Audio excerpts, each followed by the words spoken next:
Hello and welcome to the Battle of the Batmobile. So we've got 1966 versus 1992. Now we're going to go through both cars in good detail. There's actually some amazing changes from the 1966 to this 1992, which comes from the shadow box, just with regards to the actual front end and how the gun mechanism and everything works, because, well, when we get to that point, you'll understand. But what we'll do first, we'll take a look at the instruction booklet, minifigures, then the vehicles themselves.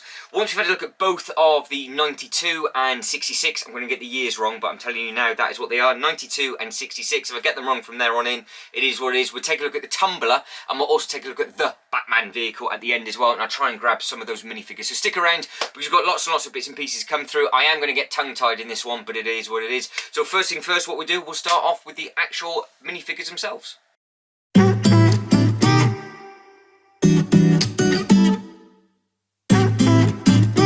I said we'll start with the minifigures. I'm going to start with them from the 1966. Now you've got to bear with me, because for some reason my camera's just failed, so I'm now doing this on my phone. Now what we have here is the one that we're going to start on first. So this is the Joker that is with this set. Now if you look carefully, over the top lip is where you have the mustache, which is where the actor didn't shave it off, so they just put the makeup straight over the top of it, and they have added it into the Lego, and I do believe all the toys as well. Now the nice thing on this, you've got all the really nice pinstripe and everything down the front. You've got the really, really nice looking waistcoat with all the buttons and everything, and it just looks really, really bright and vibrant. On the back, you've got the really nice pink. You can see all the legs, you can see all the really nice detail on the arms. Now this is where it's going to get a little bit tricky, because I do need two hands. You have got a secondary face. Now I don't know if you had this on the chase that came in the magazine, so I'm not 100% sure if that is the case, but you can let me know which one you prefer with regards to either face, and obviously the hair piece that they come with. I think they do look rather smart. Now the nice thing about the Jokers is that depending on what set you go for, so you've got the Apocalypseburg there on the left, and then you've got the CMF one on the right hand side. They all have completely different hair colour, they have different hairstyles, and obviously depending on what is what, I think they all do look very, very smart indeed. The only thing is that I do not have the 1989 Joker that comes with the current car. I have got it with a different car, but that's not fair for this comparison, so we're not doing that. We're doing the 92 comparison for the Batman, and the 92 does not come with the Joker. The set actually comes with the Penguin for its villain. So there is the main Joker for the 1966 car, and I think it does look very, very smart indeed. Now if we move on to the Batman, I think the Batman does look rather smart. So you can see you've got the really, really nice cowl at the top. You've got the black going in with the white, and then you've got the blue across the top. It's just a very clean looking minifigure. So you've got the very, very classic grey with all the detail across the belt buckle. Now the belt buckle, it's almost like a hologram, because you can hopefully see it popping through that you have got on the belt buckle the belt symbol, the bat symbol, sorry, shall I say, and then you've got some other little bits and pieces that are on there, which they don't tend to do that on the other Batman, so that's a pretty cool looking thing. Now on the back, you have got some more sort of holograms across the back of the belt there. Hopefully you can see that. And then you've got his sort of shoulder blades going down, and then it does look like, where's my hand?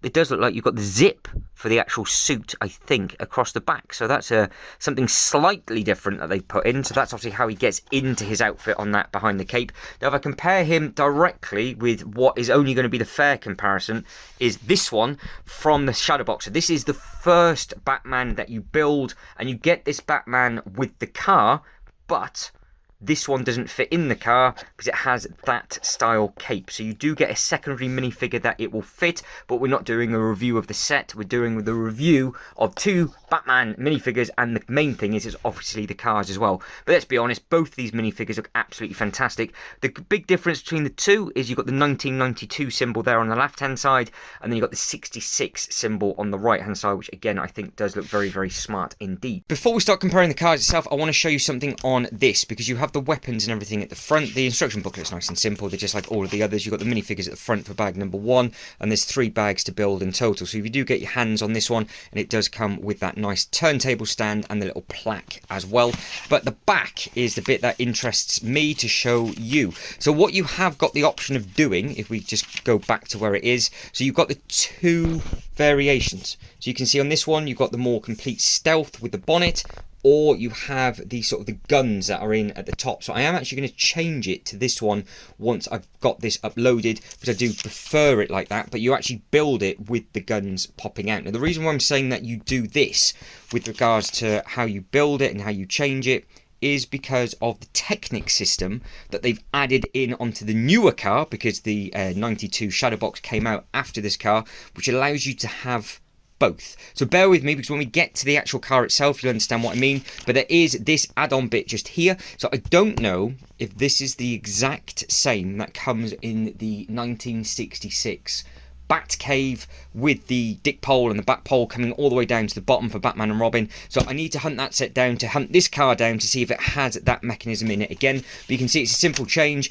You've just got 5 steps and then you are away. Now with regards to the instruction booklet, don't forget it's coming from this shadow box just here. But the thing I was amazed about is how many pages this car actually has. So it gives you all the different bits and pieces. You've got 3 bags just like the other one, but these bags were absolutely massive. So we actually go to the page number. So we're still going on the vehicle, and we are 45 pages in. Still going on that car, and we're now 63, 73, 75. So we finish the car at 83 pages and 101 steps. This thing took me ages to build. There's so much detail that we're going to go through, but both cars are fantastic, and I'm looking forward to showing them off. So as we've just been talking about it, we might as well start with it. So this is the 92. You can see just how big this thing actually is. So when we compare this to the Batman vehicle, or if I just do it right now compared to this taxi, it is absolutely massive in comparison. So if you just have a normal Lego City vehicle, that is how big this thing is. Even the wheels are huge. Now the main focus point to start with on this is the bit at the front. So this is the really nice smooth bit, which is what I'm going to do to the 66. But you do have this Technic piece just here.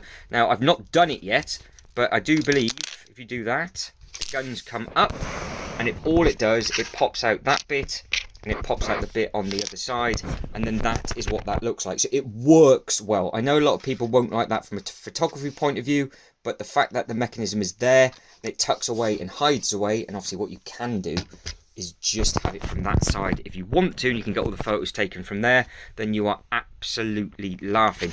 And then it is as simple as one piece goes up on that top, that bit then goes back up at the top on there, like so. Like I said, I'm trying to do this all with one hand as I hold you in the other hand, so that one just pops, he says, in, there we go.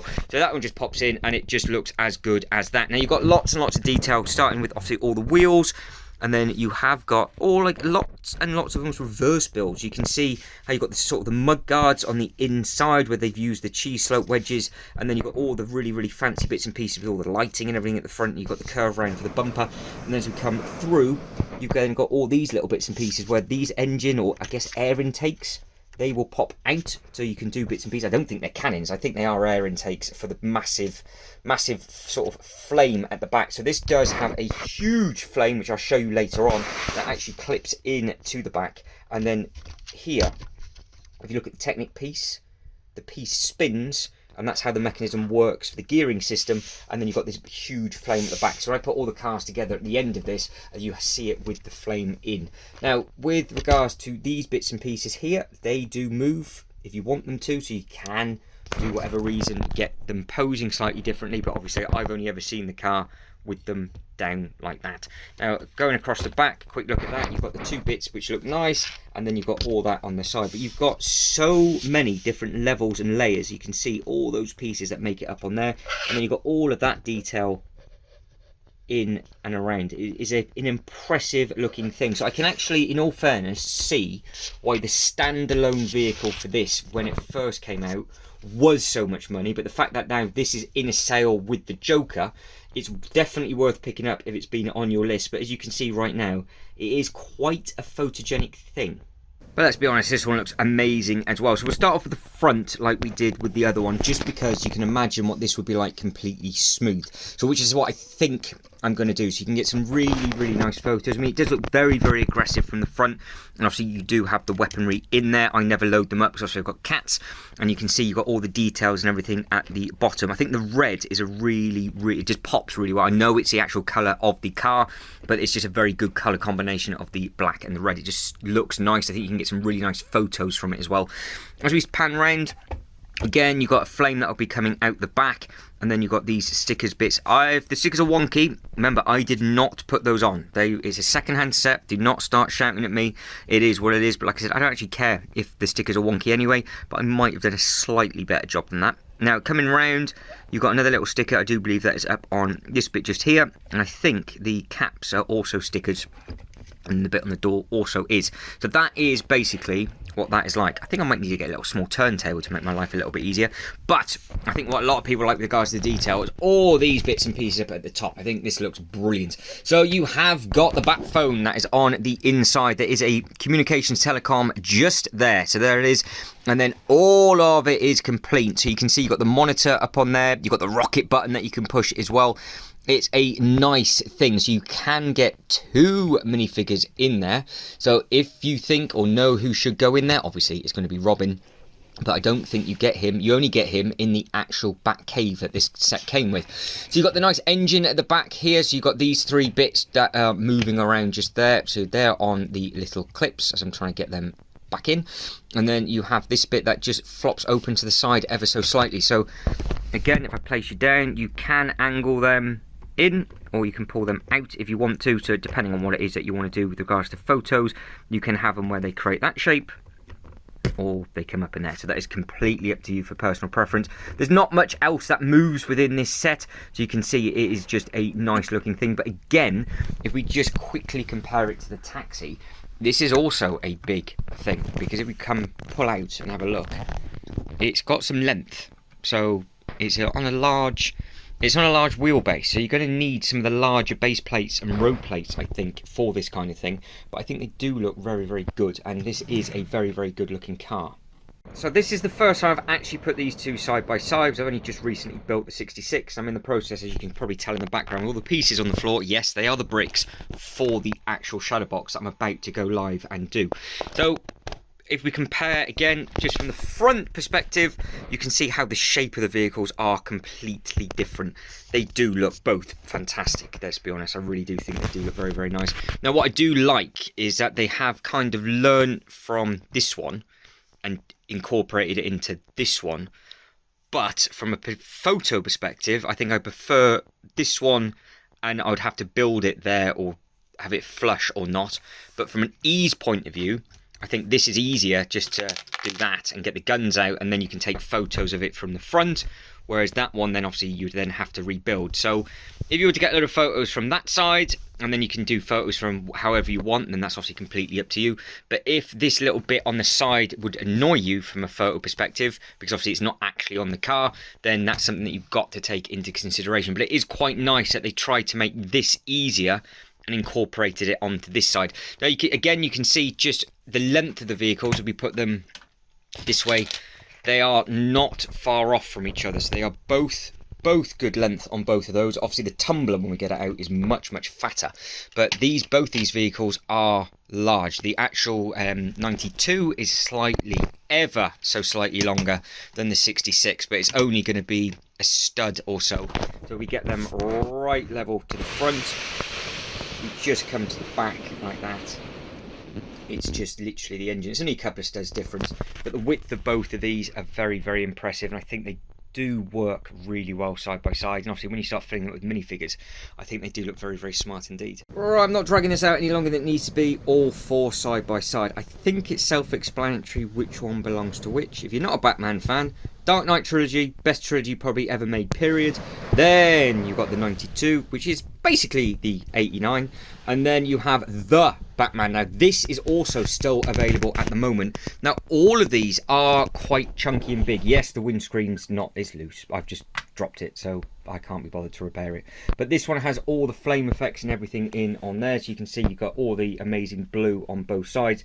And it is a cool looking thing. So this isn't in the film that much, but it is a nice looking car with regards to if you enjoy your cars and you want to have all the detail of all the bits and pieces on the back, this is a nice thing. And the blast effects and all the other effects that it comes with, they are massive. But if you have got this one, and we do this from the front and then we come over, just look how much longer. So with the actual blast effect, it's still to the same length as this, and the length of this blast effect here is how big that blast effect is, but that blast effect is just a fiery one, which is this thing just here. So you can see just how long that is. It's very effective enough. Like I said, it just clips in at the back. You just push it in, and then when you spin it around, it just twists around. But with it in, it won't actually fit on its display case. So that is why it is completely off at the moment. Now, moving on to what is literally the tank, because it is, well, it is just so chunky. Like the back end of that compared to that, it's half the size. So if you do have this and you don't have the other one, it is twice as wide as the 66 Batmobile. That is how big the back end of this thing is. This is a really, really nice one. If you are lucky enough to pick yourself up one of these in either the UCS or the smaller version, it's such a nice set to look at, and it's actually good fun to put together and build as well. Yes, it's just black on black on black. I know we moan about all of the grey for the Star Wars, but they do have lots of little bits of detail. So with this one opens up, and then you can see you've got all the green and all the other little bits and pieces on the inside just on there. So each one of them does have something very, very slightly different about it. But again, with this, I think these pieces on the side, if I remember rightly, will move. I don't particularly want to rip this one apart because this isn't what this is all about. But that is a nice looking vehicle. So if you have got your hands on that one, or you're thinking of getting your hands on that one, then obviously do so. Moving on to the Batman, you can see the one thing I don't like about this car is the stance. That bottom end needs to be lower, and I have seen people modify it where it sits level. So not much bugs me when it comes to different bits and pieces, but I don't like how the back end of this looks compared to the front, and it's obviously the same on both sides. So if I was to lower it down and modify it ever so slightly so it was at a different stance, I think personally it'd be better for me. But from the front, I think it looks fantastic, and from that angle it does work. So it does work very, very well for photos. But again, going back to what the two we were looking at, so this is the main car from the Shadowbox, which is in the process of getting built directly behind us, and we are putting that up against the 66 car. So for the final time, this is what these two look side by side. Like I said, it's not exactly the video that I was planning on doing, but I have had leaky roofs and now camera issues, so I really hope that camera hasn't got wet. So I just have to bear with it. So if you are still watching this, let us know in the comments below which car you prefer if you can only get the one, and obviously let us know if you've got any of the four as well. Now I am going to try and get hold of the actual cave that this car comes in, because I think that worked really, really well in the theme park, and obviously this is from that. I don't really think I need to get the individual car for the 89. I don't think there's that much of a difference between the two anyway. It is just the minifigures, but if it does go into a massive sale, I might do a direct comparison and we can see exactly what's what with regards to the small changes. But I think that is it. So if you can like this video and subscribe to the channel, that'd be absolutely fantastic. Again, comments below, let us know what your favourite vehicle is. Are you a DC fan over Marvel, or do you prefer Marvel over DC? That's always going to be an interesting discussion in the comment section below. But guys, as always, thank you very much for watching. You lot take care, and I'll catch you next one. Ta-da.